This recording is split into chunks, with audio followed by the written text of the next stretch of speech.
اليوم طالبنا بغلق المنافذ الحدودية، لكن مع الأسف لحد الآن هناك منافذ. ئەمڕۆ جارێکی تریش داوامان کرد خاڵە سنووریەکان دابخرێن، بەڵام بەداخەوە تا ئێستا چەند خاڵێکی سنووری هەن کە کراون و جموجوڵی بازرگانی و هاتوچۆی گەشتیاران تیایدا ئاساییە.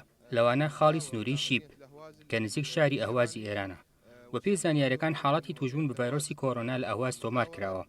لەبەر ئەوە پێویستە لەسەر لایەنەکانی حکوومەت ئەو خاڵە سنووریانە بە تەواوی دابخەن و ژیانی هاوڵاتیان نەخەنە مەترسیەوە. إلى رئيس الوزراء والجهات المختصة بعدم غلق المنفذ نهائيا. مرض كورونا هو المتفشي في الفترة الأخيرة داخل كثير من الدول المجاورة للعراق. وزارة الصحة ڤایرۆسی کۆرۆنا کە ماوەیەکە لە بەشێک لە وڵاتانی جیهان و دراوسێ عێراق بڵاو بۆتەوە، بەڵام وەزارەتی تەندروستی ڕێوشوێنی ڕاست و دروستی نەگرتوتە بەر بۆ ڕێگریکردن لە بڵاوبوونەوە و گەیشتنی ئەو ڤایرۆسە بە عێراق.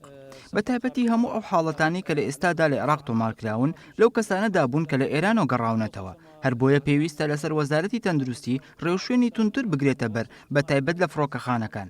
ئەمەش لە کاتێکدایە کە لە تۆڕە کۆمەڵاتیەکان باز لەوە دەکرێت ئەو ڕێوشێنانەی لە ناو فڕۆکەخانەی بەغدا گیراونەتە بەر زۆر سادە.